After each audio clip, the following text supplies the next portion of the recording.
Ítach, níos Seoirse tá muin rólan. Mocht tú ná inse go mar dús cé asthú dús? Baile Chláir, bhí me Baile Chláir Pharmaciil, Rugadh me I Baile Chláir. Agus níl sagam maid me an chuirú Baile Chláir, mar níl éon gréimheart agan inis. Tá sé lánta agus níl éon canniú fós. Cén na chéad ceanile atá níos gide cén baile eile? Órán mór, Rinbhil an Órán mór tá cúpla daoine gáil sús an sin. A bheith cuimhnú sin. Ní bhaid. Se rugadh mé agus chuin mé ar scoil anseo go Baile Chláir agus nuair bhí manisteir an sin as Ciarán Tomás Ó Corthóir. Agus bhí ansa mé agus an Gaeilge agus is as sin ar fáil an Gaeilge agus as mo bháthair. Bhí mo bháthair in ní raibh éon Gaeilge go dtí sí neachas sí go scoil go fáil an Gaeilge go fór an béarla sa scoil. Gaeilge ar fad sa teach nuair bhí sí óg. Bhí sé rugaí in 1950. Cén tanam a bhí ar do bháthair? Katie bheill, mar bhí ar ahar bhí bheill. Katie bheill. Na branch na dúgan sin bhí si na bheills. An taim baile. Agus ar neachal tú go mónteach mór an. Bhí mé. Bhí drathar ag mo bháthair a cónaithe sin. Agus bhí mé dul machchas teach agus cónaithe ag fannach sa teach uaireanta. Ní raibh sé póst an sin, ag nuair pósta sé, chuaigh sé, fág sé mónteach agusú sé go clún I Baile Chláir freisin. Clú a bheith? Clún. Agus an Gaeilge a bhí ag do bháthair agus ag drathar do bháthair an Gaeilge lo go bhí siad ag labhairt? Bhí Gaeilge. Agus labhairt tusa Gaeilge lo? Beagán, ní raibh aon Gaeilge ag methar. So ní raibh aon córá ag methar. Mar ceapan mé féin gur nuair tháinig methar me cheanmháthair ó Claren Bridge ó Kilcarnan, ní raibh aon Gaeilge an sin, mar sé bheith big estate nach na Reiligtons ní raibh aon ceapan gur nach raibh Gaeilge an sin. A gapan tú ag an am gra a mill ag daoine gur si gur béarla ólam ní raibh mór an síach sa méarla? Bhí ní raibh mór an sama sa Gaeilge, mar ceapdaoine an sin gur handicap an Gaeilge. Cínte. Céirt faoi ar scoil, ar Gaeilge agaí ar scoil, bhí tú ag ginseach an faoin múntóir, ach ar leabhar sib sé Gaeilge le na chéile ar scoil?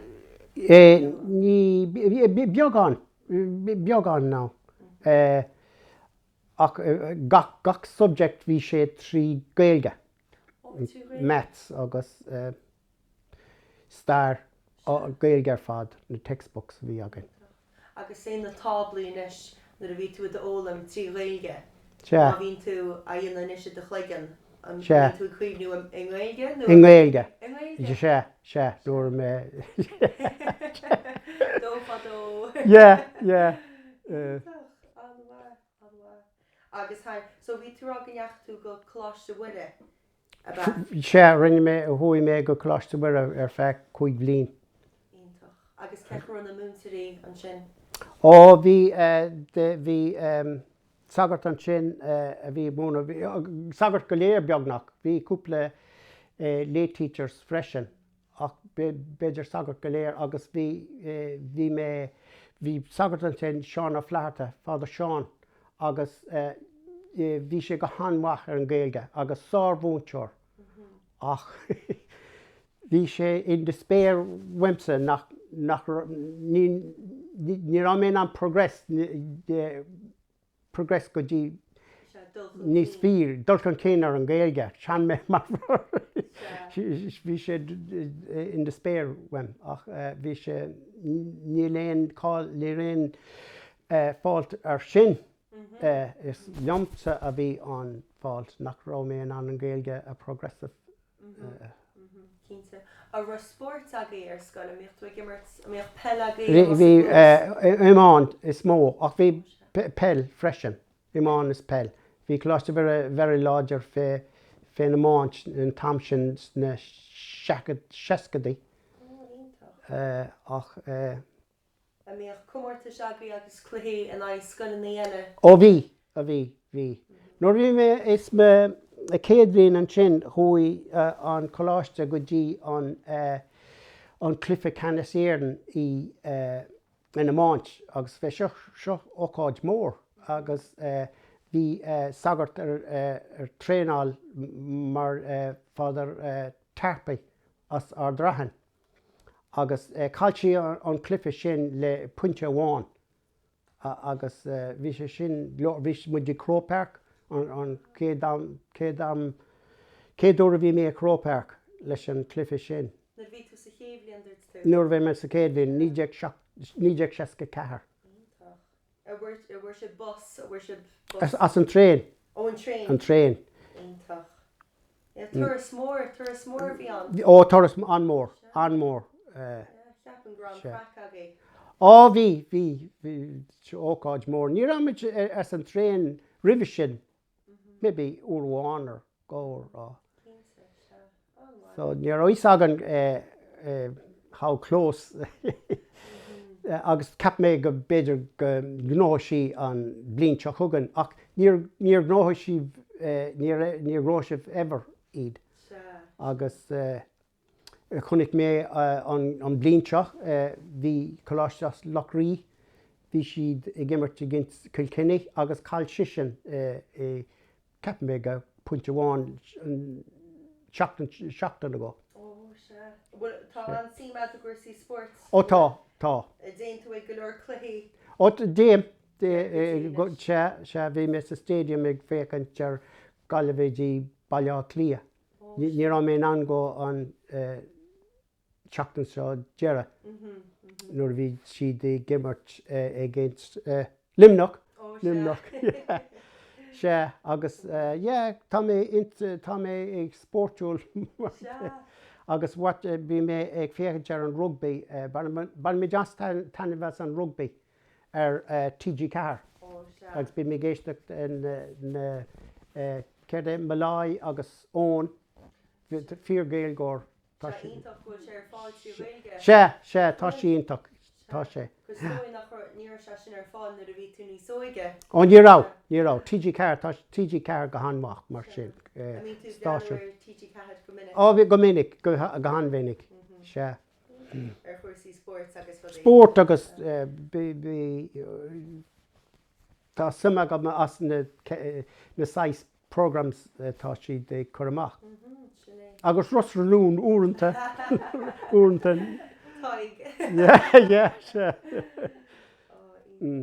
Agus tú a fása níos cincinál nulaigh a bhí agaí ar haine nulaigh leat nuair a bhí tú? Nuair bhí mé óg? Ó sé ócáid mór. Ócáid an mór bhí san nulaigh. Amíoch Santi teach? Ó Santi, bhí má bháthair agus methar bhí si go hanmach. Ní ra mór an ici, bhí muid bocht ach bhí lán talamhaigh methar ach nuair bhí an debts aige as a henachar agus bhí si i gcíorí díoch na debts ar fean tíl. Agus bhí sé obair crúi obair se go fíor crúi ar fad. Ar an bheirm i gcónaí. Bhí gach sais ar an bheirm bhí bó agus cuire agus Mícheál Mícheál is in flé agus bhí sé chur bítaí agus i gcíl go an munachan i dúm agus fataí bhí fataí go dul go dtí an market le fataí leis an capal agus cartaí nuair bhí mé óg. A rutusa sis a gapal agus bhí agus nuair a bhí sé go gaiileh an saran leis na lán an carta lán le prátaí agus díla sé na prátaí agus an sin chuir sé an capal isteach bhí coppla dhéard i Timpléir Square de an sin ó Connells, Connells pub hí áit an sin beidir de capal Colistábla agus bhí seansaigh methar dul go níl siúpa agus go dtí teachtáirne agus be cúpla pianta se. Hain se leat a bheith go le seach. Ó hennig go mór. Ó hennig go mór se le methar. Agus bhí se bedíal na bítis go túm bhí túrá. Yeah. Agus tus é gobar le de ahir. Ó bhí me clán go léir cean na jobanna nuair a bhí ag seoil ag tinál. So bechórdait go síos ar glún agus tinál. Bhí sé obair cruaigh ach ní raibh éon ag teachtaiste ach mar díal methar rud cinnt. Agus bhí bógan agus bhí siad ag díal an baine go dtí an creamery san at an Rai, Baile an Rí, se. Ó, ítach, bhí golóir bulagaí mar sin obair chrua. Bhí, agus míocht de rifrachaí agus na drádachaí ag obair freisin? Bhí, se. Bechórdait. Agus freisin bhí nuair bhí an airach is agus an harvest in autumn. Bhí sé chuaigh methar go dtí Gaillimhe agus tháinig sé maiile bheith spalpéin. Rus go ar spalpéin. Bhí sé go léir as Conamara agus bhí cánach sé sin go minic. Agus bhí le haid picáil na fataí agus an bítais is mór. Agus an Gaeilge bhí se bheirt? Bhí Gaeilge ag an mháthar agus taine sé sin leis na spalpín ní lá éon béarla aici sin. Agus bhí duine bháin cáil Seoirse Morris agus bhí sé as ceapam leite mór. Ach ní rá sé a ceardéag bliain díos nuair a tháinig sé mar spalpín. Agus bhí an grá gom aige le mháthar mar de cailt. Agus bhí methar go maithas mell. Bhí sé caint leis na se agus Dimí Seoirse Morris go Sasanna agus déan sé mar síl an sin. Agus tréis sin chuaigh sé go America agus tháinig sé reis agus bhí cuairte ag an mháthar. Se. Agus bhí sé cónaí Boston, rinn sé go maith le tain agus nuair thuaidh mise fé trí cara agam Boston agus tháinig sé in le Seoirse Morris agus cap mé caiimé go dul go Boston agus bébé dé mar seo interview Seoirse Morris ach dúirt me cardam well is ní bhaidtón an sin tá early stages of dementia aige agus blianar tú callhé. Maybe tá sé cailte le trí nó carblín. So bhíoh sé sin an simúil mar ráméin an cailt leis. Se go hálinn is cosúil gur do bháid agus gur sib. Fair an jazz Seoirse bheitfuil, bhí clán ag i Maston. Bhí sé fannacht sa te mé beidir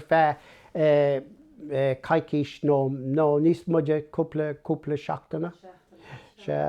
Agus hiic sib sé chéile ring deachreacht ag do bháin nó a hiiscins maiall ar an Gaeilge bhí aige as Conamara nó se ceart go leir.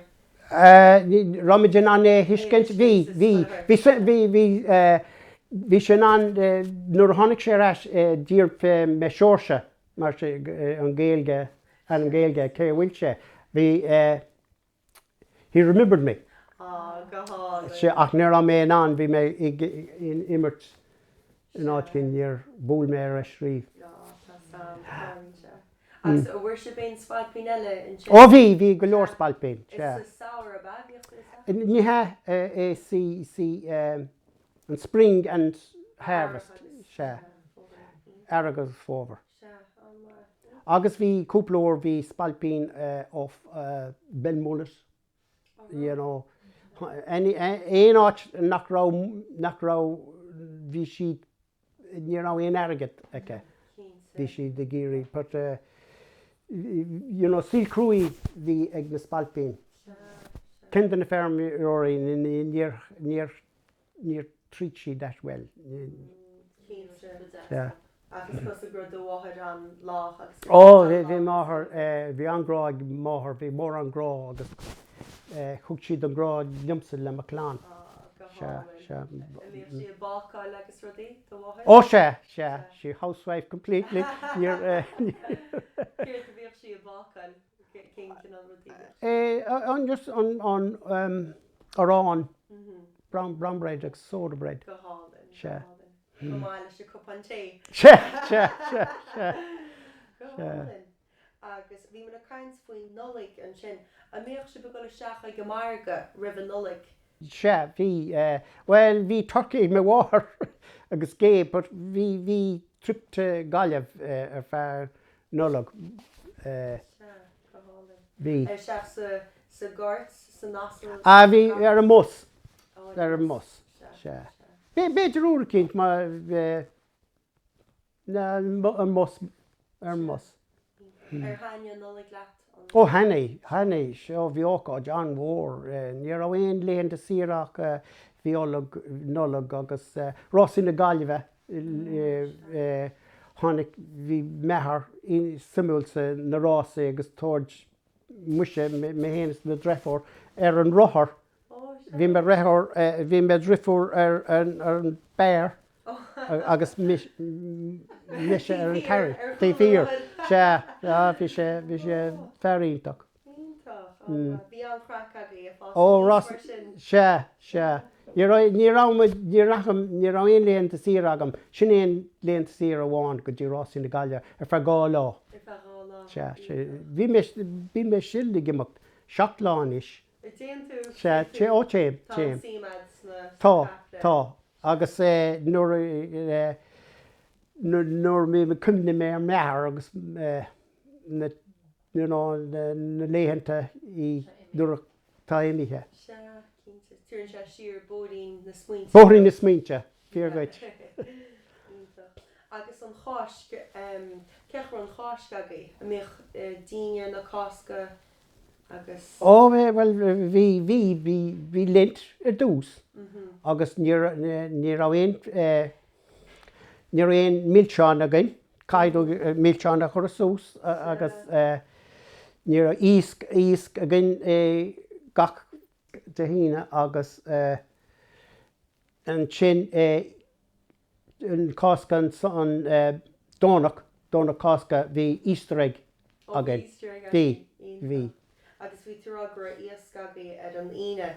Bhfuil tú an cuimhinn cá worship an tiasc? Uanta I Gaillimhe ach bhí fearr an Gaillimhe agus bhí siad ag dílísc ar an rothar meastó, ar an rothar as an Gaillimhe. Bhí busca ar an rothar aige agus bhí si lán de herrings mostly agus maybe whiting. Agus sinné. A méoch mór an daoine a go leid imirce an tám sin. Mór an daoine do is a go go sasna nó... Bhí, well, bhí daoine... Bhí beirt drifúr amháin ag mháthair agus drifúr amháin mháthair bhí si sinnig sasaide agus Frank Monkle Jimmy Shishin go sasana. Agus le methar bhí 15 sa chlán ag methar. Agus Jean Carno Cuigadéir go sasana. Agus nuair macar me char bhí carháin as canisca agus nuair bhí sé fiomhlín díos thu sisin go sasana. Bhí réinte go go sásta an tam sin. Ó bhí. A mé sib go le sépel go minic. Ó bhí. Fása níos go le Ó bhí mo bháthair an simúl sa religion. Agus bhí mo caiithmise dul go an dónach dul go affran agus an in the evening le padra freisin. Agus seachtain na cásca bhí bheidir beag nach gach lá ach go mór Jardín agus Jahína agus Jasaran caiimiid dul go dtí an chépel. Agus an cháirí freisin bhí rinne sib an cháirí ar an na cásca an lent rinne sib an lent. Ó rinne ó rinne.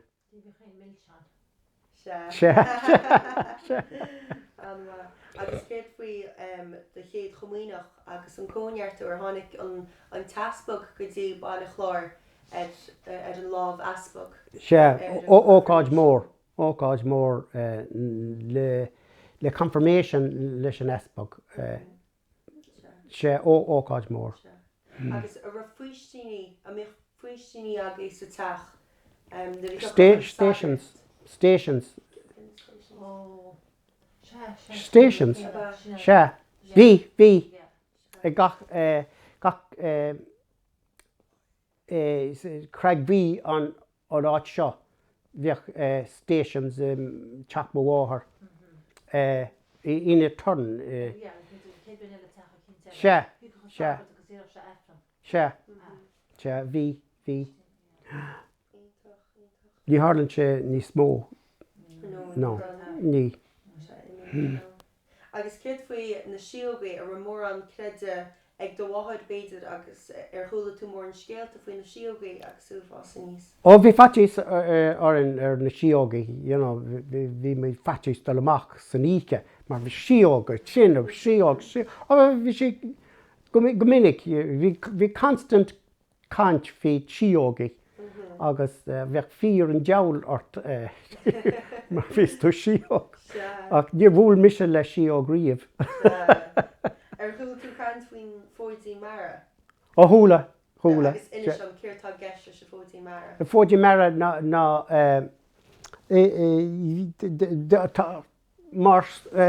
mar tú siúil agus mar hála tú áit cínte. Mas chuir de cosar sin bíochras mór ort agus fan sé bhaidóigh lag agus ní bhaidóigh an dul amáile. So ní hála simrí bíochras ach ní de fóidín mara. A bhfuil puirteach thart na bailí seo, bhfuil puirteach? Bhí tá bag síos I nece móint agus cargán agus clún. Se bhí me de gobar ní rá bag ag mé thuchtach ag methar ach bhí si le na neighbours agus bhí me de gobar an sin. Agus an cuioinech láta bheith ad a burtach? Ó tá. Se. Agus níor haine sé lom. Especially na midges. Na Chláir, Na Chláir, nach?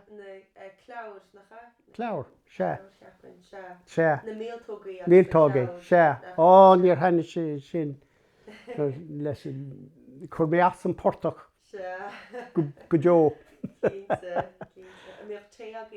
Ó bhí budéal té.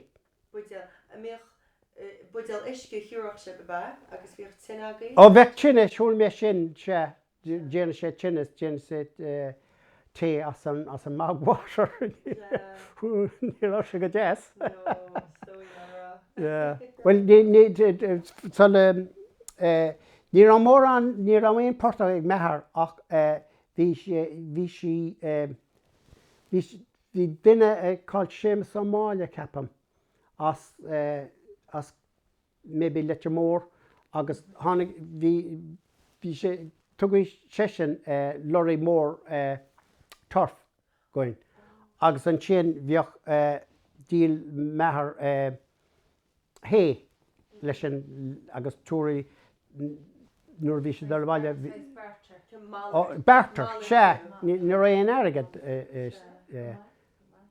hála sé sin go minic tháinig sé bhí loirí mórigh sé Somália agus bhí trí agaí an hé le na beithí sé a mé tú a baint tí a mé sibse á bhaint ó bhí cin le lámh le farc agus na capal freisin. Ceap mé go fuair me dad tractor beidir 60 héin agus bhí na capal críocne an sin ar capal ag a riomh ar capal sin ach déanana sé síl ní síosca le me dad. leis technólaíocht agus tá síma tain sa technólaíocht a nítear tú ghfuin faoin obair a bhí ar bunad atá ar bunad i GMIT sé bhí mé gobar an sin agus tháinig computers isteach timpeall 1985 agus bhí fóil mé fé computers an sin 1985 ach tá sé bilé níos tá sé caiite go freisin. An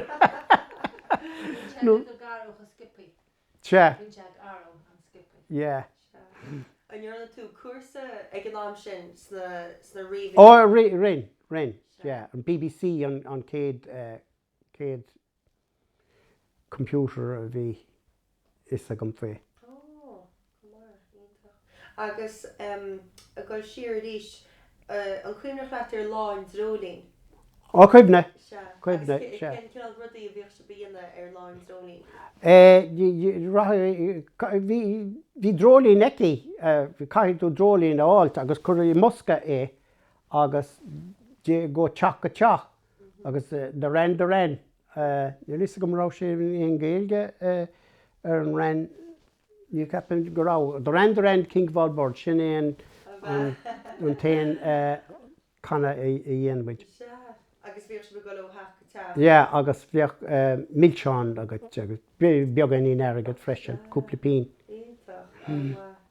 Agus le ihe hána a méoch mór an a méoch se go heach go teach le ihe hána? Ní rá.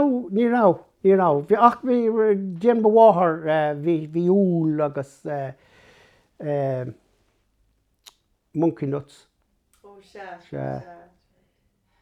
Ní rá sé mór bhfuil níis. ó bhí leis an fáine sa bearn braic sé. Agus ceisráin in amrit cá bhecinn tú an Ghaeilge amach an seo beidir fí an 5 bliain nó mar sin. Cá bhecinn tú an Ghaeilge? Well, tá daoine cúpla daoine agus tá siad fíor sumúil sa Gaeilge ach ní lisa gom cén is dóilm go mbeidh sé mar atá níos go cúpla daoine caint Gaeilge ach na daoine go léir ní bhaidh siad a caint. Dúirt mé de rá tá interest agam sa sportúil agus an cumann lú clas Gael tá mé fearna blianta bhí mé gimmart agus tá mé bhí mé ball sa Baile Chláir agus ball den Carnmór an Mánaigh ach bhí si ag ceandan nuair a chosaíonn clú clas Gael go cuine sí leis na himáint agus an pell agus an Gaeilge ach drap siad an Gaeilge ní rá sé có agus nuair bhí mé óg caiithú na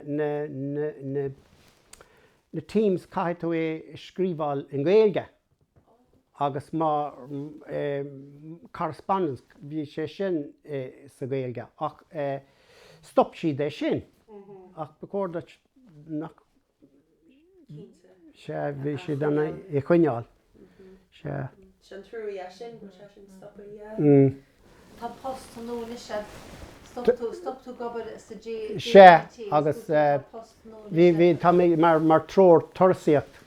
Agus inis chuin faoi sin. Ó tá sé an spéisiúil. Tá an Ibris mór atá license agam agus ní cadda gom tumáin bus ach glúisteán. Agus bhí mé ag torasóireacht go minic Americánaigh agus fadam síl. Ach nuair a thosa mé first bhí mé imirt go bhí mé dul isteach go inis siar mar gur bhí má bas I géirí an business seo a tosó. Agus bhí mise ag dul go inis siar le mé be cara 5 daoine. Agus fearna saoire ná tá 3 busí móra mé be céad nó céad cuige gach lá fearn saoire go dtí as an Gaillimhe go dtí inis siar agus na cliffs of course. Agus tá busí eile ag dul go dtí Connemara go dtí Cailmór agus Clifton. Clochán. Tainnín sé. Tá mé gobar an teachtain techugan ar fé láháin tá daoine agus tá siad de géirí private tour I Connemara. Glúisteán. Tours beag. Bheirt an níideag fi 3 an duine is dearad bhí tháinig mé fearr is Van Céile agus bhí siad as Fort Worth I Texas agus bhí mi sé tumánaí ar feadh seachtain thar an dír. Ó seo tá si ag email ní fós agus dúirt tá caiitú taachtamach. Dallas ní Fort Worth Dallas bhí siad. Well ní roiise go mar sin ach tá flight as an Baile go Dallas. Flight direct ní roiise gom sin. So tá Chláir agam tá si in Austin. De mháthairs as mháthairs tí Chláir mháthairs níos tá si san Austin. A beidir go rachi mé amach go dtí sé cuairt beag. Sin go háil Bhí sin go bra sin anha